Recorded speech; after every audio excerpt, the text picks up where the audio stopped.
Welcome back to CNR news.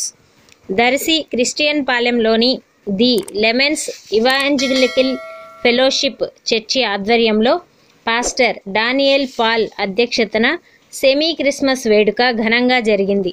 దైవ సేవకులు John భాషా క్రిస్మస్ సందేశం వించారు.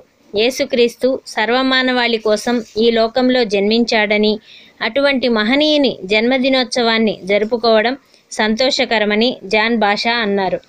శాంతి, సమాధానం, సంతోషం, సౌభ్రాతృత్వం యేసుక్రీస్తు ద్వారా సాధ్యమని చెప్పారు. క్రిస్మస్ పర్వదిన సందర్భంగా ప్రతి ఒక్కరూ క్రియారూపంలో క్రీస్తు ప్రేమను పంచాలని ఆయన అన్నారు. అనంతరం కేక్ కట్ చేసి అందరికీ పంచిపెట్టారు.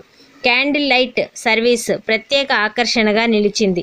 పిల్లల పాటలు, నృత్యాలు ప్రజలను ఆకట్టుకున్నాయి. కల్వరి రూరల్ పాస్టర్స్ ఫెలోషిప్ పాస్టర్లు ప్రసాద్, జి గర్నెపూడి ఎనోష్, ఆలూరి రమేష్, ఇత్తడి రమేష్ తదితరులు పాల్గొన్న వారిలో ఉన్నారు. స్థానిక సంఘ పెద్దలు కె ప్రకాశం, ఇత్తడి కోటయ్య, ప్రసాద్ మరియు క్రైస్తవులు పెద్ద సంఖ్యలో పాల్గొన్నారు. Stay tune CNR news.